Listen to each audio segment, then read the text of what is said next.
شروع اللہ کا نام لے کر جو بڑا مہربان نہایت رحم والا ہے۔ اے نبی صلی اللہ علیہ وآلہ وسلم، اپنے پروردگار کا نام لے کر پڑھو جس نے تمام کائنات کو پیدا کیا، جس نے انسان کو خون کی پھٹکی سے بنایا۔ پڑھو اور تمہارا پروردگار بڑا کریم ہے، جس نے قلم کے ذریعے سے علم سکھایا اور انسان کو وہ باتیں سکھائیں جن کا اس کو علم نہ تھا۔ دیکھو یہ قرآن نصیحت ہے، بس جو چاہے اسے یاد رکھے، قابل ادب ورقوں میں لکھا ہوا، جو بلند مقام پر رکھے ہوئے اور پاک ہیں، ایسے لکھنے والوں کے ہاتھوں میں ہیں جو بلند مرتبہ اور نیکوکار ہیں۔ یہ کوئی معمولی کلام نہیں، بلکہ یہ قرآن عظیم الشان ہے، لوح محفوظ میں لکھا ہوا۔ بے شک یہ قرآن اس فرشتہ عالی مقام کا سنایا ہوا پیغام ہے جو صاحب قوت ہے، مالک عرش کے ہاں اونچے درجے والا ہے، سردار ہے، ساتھ ہی امانت دار ہے۔ اور مکے والو، تمہارے رفیق یعنی ہمارے پیغمبر صلی اللہ علیہ وآلہ وسلم دیوانے نہیں ہیں، اور بے شک انہوں نے اس فرشتے کو آسمان کے کھلے کنارے پر دیکھا ہے، اور وہ غیب کی باتوں کے ظاہر کرنے میں بخیل نہیں، اور یہ کسی شیطان مردود کا کلام نہیں ہے۔ پھر تم لوگ کدھر جا رہے ہو؟ یہ قرآن تو تمام جہانوں کے لیے نصیحت ہے، یعنی اس کے لیے جو تم میں سے سیدھی راہ چلنا چاہے، اور تم لوگ کچھ بھی نہیں چاہ سکتے مگر وہی جو اللہ رب العالمین چاہے۔ میں شام کی سرخی کی قسم کھاتا ہوں، اور رات کی، اور جن چیزوں کو وہ اکٹھا کر لیتی ہے ان کی، اور چاند کی جب وہ پورا ہو جائے کہ تم لوگ درجہ بدرجہ ضرور چڑھو گے۔ تو ان لوگوں کو کیا ہوا ہے کہ ایمان نہیں لاتے، اور جب ان کے سامنے قرآن پڑھا جاتا ہے تو سجدہ نہیں کرتے، بلکہ کافر جھٹلائے جاتے ہیں، اور اللہ ان باتوں کو جو یہ اپنے دلوں میں چھپاتے ہیں خوب جانتا ہے۔ اے نبی صلی اللہ علیہ وآلہ وسلم، ہم نے تم پر قرآن بتدریج نازل کیا ہے، تو اپنے پروردگار کے فیصلے کے لیے انتظار کیے رہو، اور ان لوگوں میں سے کسی بدعمل اور ناشکرے کا کہا نہ ماننا، اور صبح و شام اپنے پروردگار کا نام لیتے رہو، اور رات کو بڑی دیر تک اس کے آگے سجدے کرو اور اس کی پاکی بیان کرتے رہو۔ یہ قرآن تو نصیحت ہے، جو چاہے اپنے پروردگار کی طرف پہنچنے کا راستہ اختیار کر لے، اور تم کچھ بھی نہیں چاہ سکتے مگر جو اللہ کو منظور ہو۔ بے شک اللہ جاننے والا ہے، حکمت والا ہے۔ اور اے پیغمبر صلی اللہ علیہ وآلہ وسلم، وحی کے پڑھنے کے لیے اپنی زبان کو تیز تیز حرکت نہ دیا کرو کہ اس کو جلد سیکھ لو۔ اس کا جمع کرنا اور پڑھانا ہمارے ذمے ہے، سو جب ہم اسے پڑھا کریں تو تم اس کو سنا کرو اور پھر اسی طرح پڑھا کرو۔ پھر اس کے معانی کا بیان بھی ہمارے ذمے ہے۔ کچھ شک نہیں کہ یہ قرآن نصیحت ہے، تو جو چاہے اسے یاد رکھے، اور یاد بھی تبھی رکھیں گے جب اللہ چاہے۔ وہی اس لائق ہے کہ اس سے ڈرا جائے، اور وہی معاف کرنے والا ہے۔ اے کملی میں لپٹنے والے، رات کو قیام کیا کرو مگر تھوڑی سی رات، یعنی نصف رات یا اس سے کچھ کم قیام کرو یا کچھ زیادہ، اور قرآن کو اچھی طرح ٹھہر ٹھہر کر پڑھا کرو۔ ہم ان قریب تم پر ایک بھاری فرمان نازل کریں گے۔ کچھ شک نہیں کہ رات کا اٹھنا نفس کو سخت پامال کرتا ہے، اور اس وقت ذکر بھی خوب درست ہوتا ہے۔ دن کے وقت تو تمہیں اور بہت سے شغل ہوتے ہیں، تو اپنے پروردگار کے نام کا ذکر کرو، اور ہر طرف سے بے تعلق ہو کر اسی کی طرف متوجہ ہو جاؤ۔ یہ قرآن تو نصیحت ہے، سو جو چاہے اپنے پروردگار تک پہنچنے کا راستہ اختیار کر لے۔ تمہارا پروردگار خوب جانتا ہے کہ تم اور تمہارے ساتھ کے لوگ کبھی 2/3 رات کے قریب، اور کبھی آدھی رات، اور کبھی تہائی رات قیام کیا کرتے ہو، اور اللہ رات اور دن کا اندازہ رکھتا ہے۔ اس نے معلوم کیا کہ تم اس کو نبھا نہ سکو گے، تو اس نے تم پر مہربانی کی، پس جتنا آسانی سے ہو سکے اتنا قرآن پڑھ لیا کرو۔ اس نے جانا کہ تم میں بعض بیمار بھی ہوں گے، اور بعض اللہ کے فضل یعنی معاش کی تلاش میں ملک میں سفر کریں گے، اور بعض اللہ کی راہ میں لڑیں گے، تو جتنا آسانی سے ہو سکے اتنا قرآن پڑھ لیا کرو، اور نماز قائم کرتے رہو، اور زکوٰۃ ادا کرتے رہو، اور اللہ کو نیک نیتی سے قرض دیتے رہو، اور جو عمل نیک تم اپنے لیے آگے بھیجو گے اس کو اللہ کے ہاں بہتر اور صلے میں بہت عظیم پاؤ گے، اور اللہ سے بخشش مانگتے رہو، بے شک اللہ بخشنے والا ہے، مہربان ہے۔ اے پیغمبر صلی اللہ علیہ وآلہ وسلم، لوگوں سے کہہ دو کہ میرے پاس وحی آئی ہے کہ جنوں کی ایک جماعت نے اس کتاب کو سنا تو کہنے لگے کہ ہم نے ایک عجیب قرآن سنا جو بھلائی کا رستہ بتاتا ہے، سو ہم اس پر ایمان لے آئے، اور ہم اپنے پروردگار کے ساتھ کسی کو شریک نہیں بنائیں گے۔ تمہیں کیا ہو گیا ہے؟ کیسی تجویزیں کرتے ہو؟ کیا تمہارے پاس کوئی کتاب ہے جس میں یہ بات پڑھتے ہو کہ جو چیز تم پسند کرو گے وہ تم کو ضرور ملے گی؟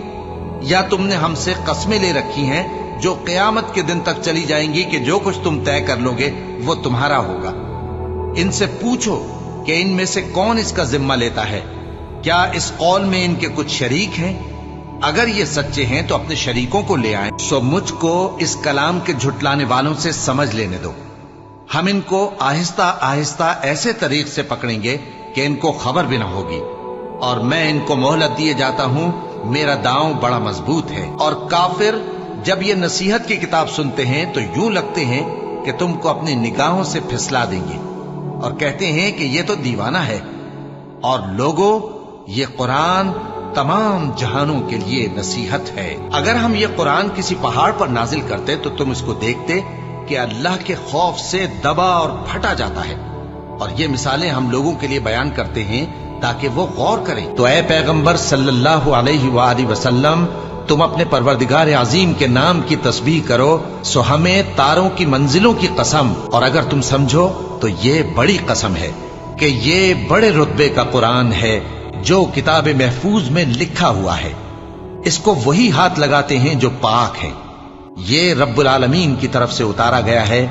کیا تم اس کلام کے ماننے میں دیر کرتے ہو اور اپنا وظیفہ یہ بناتے ہو کہ اسے جھٹلاتے رہتے ہو؟ اور ہم نے قرآن کو سمجھنے کے لیے آسان کر دیا ہے، تو کوئی ہے کہ سوچے سمجھے؟ کیا کفار یہ کہتے ہیں کہ ان پیغمبر نے قرآن از خود بنا لیا ہے؟ بات یہ ہے کہ یہ اللہ پر ایمان نہیں رکھتے۔ اگر یہ سچے ہیں تو یہ بھی ایسا کلام بنا لائیں۔ کیا یہ کسی کے پیدا کیے بغیر ہی پیدا ہو گئے ہیں، یا یہ اپنے آپ کو خود پیدا کرنے والے ہیں، یا انہوں نے آسمانوں اور زمین کو پیدا کیا ہے؟ نہیں، بلکہ یہ یقین ہی نہیں رکھتے۔ قاف، قرآن مجید کی قسم کہ تم پیغمبر ہو، اور سنو، جس دن پکارنے والا نزدیک کی جگہ سے پکارے گا، جس دن لوگ ایک زور کی آواز یقیناً سن لیں گے، وہی نکل پڑنے کا دن ہوگا۔ ہم ہی تو زندہ کرتے ہیں اور ہم ہی مارتے ہیں، اور ہمارے ہی پاس لوٹ کر آنا ہے۔ اس دن زمین ان پر سے پھٹ جائے گی اور وہ جھٹ پٹ نکل کھڑے ہوں گے۔ اس طرح سے جمع کرنا ہمیں آسان ہے۔ یہ لوگ جو کچھ کہتے ہیں ہمیں خوب معلوم ہے، اور تم ان پر زبردستی کرنے والے نہیں ہو۔ بس جو میرے عذاب کی دھمکی سے ڈرے اس کو قرآن کے ذریعے نصیحت کرتے رہو۔ بھلا یہ لوگ قرآن میں غور نہیں کرتے، یا ان کے دلوں پر قفل پڑے؟ جو لوگ راہ ہدایت ظاہر ہونے کے بعد پیٹ پھیر گئے، شیطان نے یہ کام ان کو اچھا کر کے دکھایا اور انہیں لمبی عمر کا وعدہ دیا۔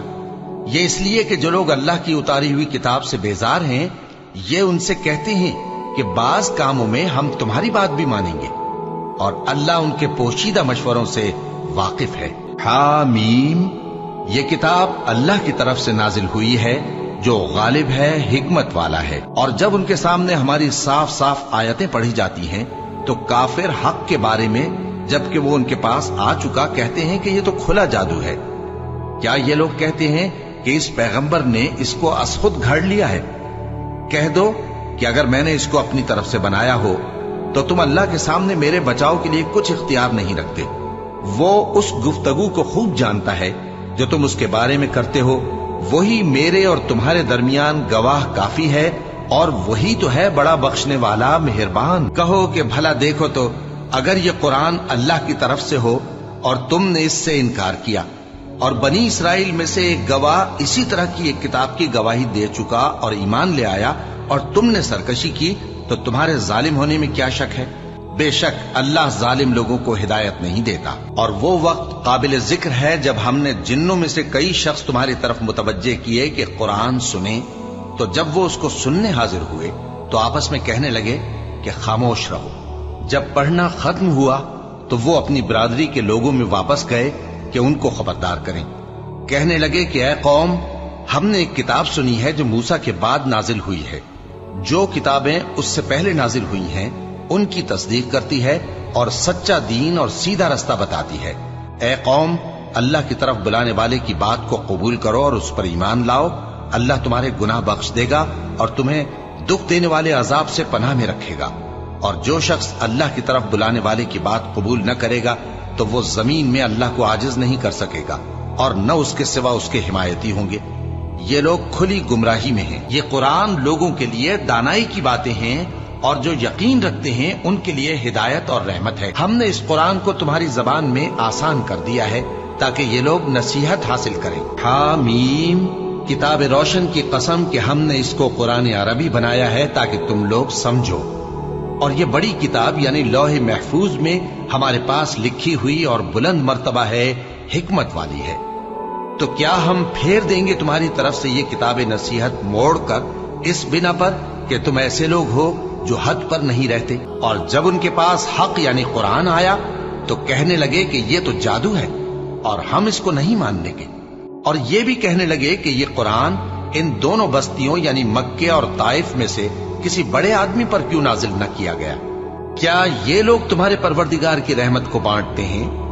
ہم نے ان میں ان کی معیشت کو دنیا کی زندگی میں تقسیم کر دیا اور ایک کے دوسرے پر درجے بلند کیے تاکہ ایک دوسرے سے خدمت لے، اور جو کچھ یہ جمع کرتے ہیں تمہارے پروردگار کی رحمت اس سے کہیں بہتر ہے۔ اور اگر یہ خیال نہ ہوتا کہ سب لوگ ایک ہی جماعت ہو جائیں گے تو جو لوگ اللہ سے انکار کرتے ہیں ہم ان کے گھروں کی چھتیں چاندی کی بنا دیتے اور سیڑھیاں بھی جن پر وہ چڑھتے، اور ان کے گھروں کے دروازے بھی اور تخت بھی جن پر تکیہ لگاتے ہیں، اور یہ سب چیزیں سونے کی بھی بنا دیتے۔ اور یہ سب دنیا کی زندگی کا تھوڑا سا سامان ہے، اور آخرت تمہارے پروردگار کے ہاں پرہیزگاروں کے لیے ہے۔ اور جو کوئی رحمان کی یاد سے آنکھیں بند کر لے یعنی تغافل کرے، ہم اس پر ایک شیطان مقرر کر دیتے ہیں تو وہ اس کا ساتھی ہو جاتا ہے، اور یہ شیطان ان کو رستے سے روکتے رہتے ہیں اور وہ سمجھتے ہیں کہ وہ سیدھے رستے پر ہیں، یہاں تک کہ جب وہ ہمارے پاس آئے گا تو اس شیطان سے کہے گا کہ اے کاش مجھ میں اور تجھ میں مشرق و مغرب کا فاصلہ ہوتا، تو برا ساتھی ہے۔ اور جب تم ظلم کرتے رہے تو آج تمہیں یہ بات فائدہ نہیں دے سکتی کہ تم سب عذاب میں بھی شریک ہو۔ تو کیا تم بہرے کو سنا سکتے ہو یا اندھے کو رستہ دکھا سکتے ہو، اور جو کھلی گمراہی میں ہو اسے راہ راست پر لا سکتے ہو؟ پھر اے پیغمبر، اگر ہم تم کو وفات دے کر اٹھا لیں تو بھی ان لوگوں سے تو ہم انتقام لے کر رہیں گے، یا تمہاری زندگی ہی میں تمہیں وہ عذاب دکھا دیں گے جس کا ہم نے ان سے وعدہ کیا ہے، کیونکہ ہم ان پر قابو رکھتے ہیں۔ بس تمہاری طرف جو وحی کی گئی ہے اس پر مضبوطی سے جمے رہو، بے شک تم سیدھے رستے پر ہو۔ اور یہ قرآن تمہارے لیے اور تمہاری قوم کے لیے نصیحت ہے، اور لوگوں تم سے ضرور عنقریب پرسش ہوگی۔ اور اے نبی، جو اپنے پیغمبر ہم نے تم سے پہلے بھیجے ہیں ان کے احوال دریافت کر لو کہ کیا ہم نے رحمان کے سوا اور معبود ٹھہرائے تھے کہ ان کی عبادت کی جائے؟ اور اسی طرح ہم نے تمہارے پاس قرآن عربی بھیجا ہے تاکہ تم اس مرکزی شہر یعنی مکے کے رہنے والوں کو اور جو لوگ اس کے ارد گرد رہتے ہیں ان کو خبردار کرو، اور انہیں قیامت کے دن کا بھی جس میں کچھ شک نہیں خوف دلاؤ۔ اس روز ایک فریق بہشت میں جائے گا اور ایک فریق دوزخ میں، اور اگر اللہ چاہتا تو ان کو یعنی تمام انسانوں کو ایک ہی جماعت کر دیتا، لیکن وہ جس کو چاہتا ہے اپنی رحمت میں داخل کر لیتا ہے، اور ظالموں کا نہ کوئی یار ہوگا اور نہ کوئی مددگار۔ کیا انہوں نے اس کے سوا دوسروں کو کارساز بنا لیا ہے؟ سو کارساز تو اللہ ہی ہے، اور وہی مردوں کو زندہ کرے گا اور وہ ہر چیز پر قدرت رکھتا ہے۔ حامیم، یہ کتاب رحمان الرحیم کی طرف سے اتری ہے، ایسی کتاب جس کی آیتیں جدا جدا بیان کی گئی ہیں یعنی قرآن عربی، ان لوگوں کے لیے جو سمجھ رکھتے ہیں، جو بشارت بھی سناتا ہے اور خوف بھی دلاتا ہے۔ لیکن ان میں سے اکثر نے منہ پھیر لیا اور وہ سنتے ہی نہیں، اور کافر کہنے لگے کہ اس قرآن کو سنا ہی نہ کرو، اور جب پڑھنے لگے تو شور مچا دیا کرو تاکہ تم غالب رہو۔